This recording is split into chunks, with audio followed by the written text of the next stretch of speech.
Hello everyone, welcome to KDE knowledge diploma electrical. आज हम लोग बूस्ट कन्वर्टर डिस्कस करेंगे। पिछले लेक्चर में हमने बक कन्वर्टर डिस्कस किया था। तो बूस्ट कन्वर्टर को हम स्टेप अप चॉपर भी बोलते हैं। बूस्ट कन्वर्टर जो है बक कन्वर्टर के जस्ट अपोजिट वर्क करता है, यानी कि ये जो है हमको लो वोल्टेज इनपुट साइड में लेकर के हाई वोल्टेज आउटपुट साइड में देता है। फॉर एग्जाम्पल, अगर हम इनपुट साइड में 11 kV, बल्कि अगर हम ये हमारा डीसी चॉपर है, हम जो केवी वगैरह का एग्जांपल ले रहे हैं ये एसी साइड के लिए होता है। जैसे हमारा ट्रांसफार्मर हुआ, स्टेप अप ट्रांसफार्मर या स्टेप डाउन ट्रांसफार्मर, जिसमें हम 11 केवी को 33 केवी में या 33 केवी को 11 केवी में कन्वर्ट करते हैं।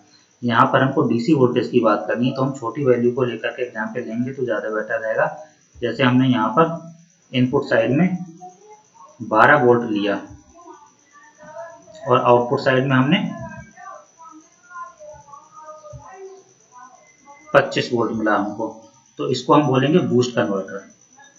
ठीक है, तो बूस्ट कन्वर्टर और बक कन्वर्टर के सर्किट डायग्राम में एक डिफरेंस है कि आपने पिछले डायग्राम में ये जो स्विच हो है वो आपने यहाँ पर देखा होगा और इंडक्टर एल जो है वो आपने यहाँ पर देखा होगा।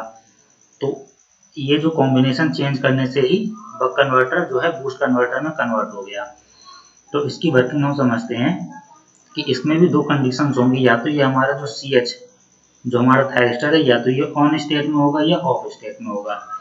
ठीक है, उसी हिसाब से वेवफॉर्म आएंगी। वेवफॉर्म देखिए बिल्कुल वैसी है जैसी हमने बक कन्वर्टर में समझाई थी। तो आप डिटेल्स में पढ़ने के लिए आप हमारा पिछला लेक्चर एक बार देख लीजिए पूरा, उसका लिंक हम आई सेक्शन में प्रोवाइड कर देंगे। तो अब ये जो है बूस्ट कन्वर्टर की तरह कैसे काम कर रहा है ये चीज देखेंगे हम इसमें मेनली। मान लीजिए जब हमारा सी एच जो है ऑन है, जब हमारा जो स्विच ऑन है तो ये शॉर्ट सर्किट की तरह काम करेगा। कैसे? ऑन का मतलब क्या है कि ये जो हमने है इस पर यहाँ पे कनेक्ट कर दिया है, तब ये हमें शॉर्ट सर्किट की तरह काम करेगा, यानी सारा का सारा वोल्टेज हमको यहीं पर मिल जाएगा। आउटपुट में हमें कुछ भी नहीं मिलेगा, यानी जो आउटपुट वोल्टेज होगा हमारा वीओ वो जीरो होगा।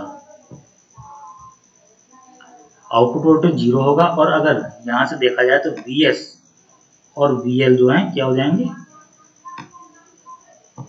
इक्वल हो जाएंगे। ये है कंडीशन हमारी जब हमारा सी एच ऑन स्टेट में होगा।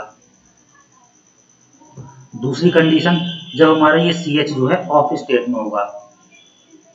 तो जो हमारा पहली कंडीशन थी उसमें हमारा इस कंडीशन में हमारा इंडक्टर जो है चार्ज हो रहा था, क्योंकि हमें आउटपुट में कुछ भी नहीं मिल रहा था। ये जो हमारी करंट जा रही थी वो सारी की सारी यहीं से रिवर्ट बैक हो गई और जो इंडक्टर जो है हमारा वो चार्ज होने लगा। जब अगली कंडीशन में जब हमारा सी एच जो है वो ऑफ स्टेट में आया, यानी कि ये जो कनेक्शन जो है इसे हटा दीजिए। इस कंडीशन में अब जो इंडक्टर जो है एल हमारा ये डिस्चार्ज होगा, यानी हमें आउटपुट में वी एस तो मिलेगा ही मिलेगा, साथ ही साथ वी एल भी मिलेगा। तो हमें जो आउटपुट वोल्टेज मिलेगा वो ये मिलेगा,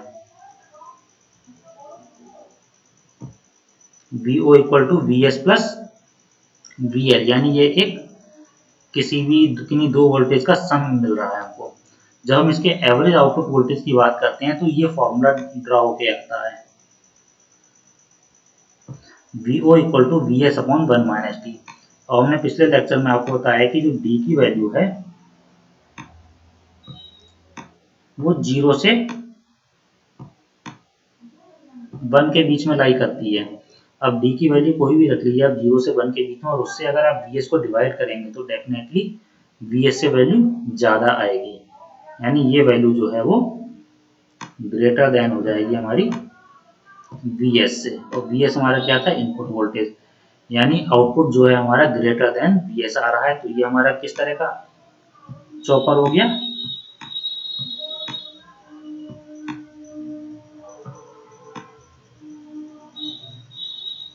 स्टेप अप चॉपर। ठीक है, एक बार इसकी वर्किंग और समझ लेते हैं। देखिए वेव फॉर्म बिल्कुल उसी तरह से है कि ऑन, जब हमारा टी ऑन होगा तब हमको वोल्टेज वेव फॉर्म मिलेगी, जब हमारा टी ऑफ होगा तो हमको वोल्टेज वेव फॉर्म जीरो मिलेगी। और करंट वेव फॉर्म बिल्कुल उसी तरीके से, जब हमारा टी ऑन था तो करंट हमारी इंक्रीज हो रही थी, जब टी ऑफ था तो करंट सडन जीरो ना होकर के धीरे धीरे डिक्रीज हुई। क्यों? क्योंकि इंडक्टर जो है हमारा सडन चेंज ऑफ करंट का अपोज करता है, और जैसे ही धीरे धीरे डिक्रीज हो रही थी और जैसे ही हमारा टी ऑन फिर से हो गया तो ये फिर से इंक्रीज होने लगी। तो इस तरह से वेवफॉर्म बनती जाती है, इंक्रीजिंग और डिक्रीजिंग की। अब एक बार इसके वर्किंग के को डिस्कस कर लेते हैं फिर से, कि जब हमारा सी एच ऑन था, यानी कि ये जो है क्लोज था, तब हमको सारा का सारा वोल्टेज यहीं पर अपियर हो गया, क्योंकि इसने शॉर्ट सर्किट की तरह काम किया। और वी एस और वी एल जो है हमारे सेम हो गए, V S equal to V L, और इंडक्टर जो है हमारा चार्ज होने लगा। अगले स्टेप में जब ये हमारा ओपन हो गया तो इस सर्किट से अब हमें मतलब नहीं रह गया इस समय, क्योंकि ये तो ओपन हो गया। तो हमारा जो वोल्टेज था वी एल और वी एस, अगर आप केवीएल के अकॉर्डिंग भी देखिए तो V L plus V S जो है हमको यहाँ पर आउटपुट में मिलता गया, V naught equal to V S plus V L. और एवरेज वोल्टेज के अकॉर्डिंग हमने ये डिसाइड कर लिया कि हमारा जो चॉपर था वो बूस्ट कन्वर्टर था या स्टेप अप चॉपर था। तो आज के लिए इतना ही। अगले लेक्चर में हम डिस्कस करेंगे बक बूस्ट कन्वर्टर।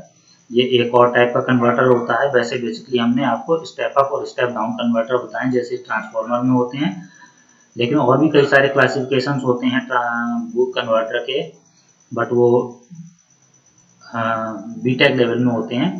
तो हम बक बूस्ट कन्वर्टर और डिस्कस करेंगे इसके बाद। उसके बाद कुछ और क्लासिफिकेशन होते हैं कन्वर्टर के, वो भी डिस्कस करेंगे। तो अगर लेक्चर पसंद आ रहे हो तो चैनल को सब्सक्राइब करिए। Thank you.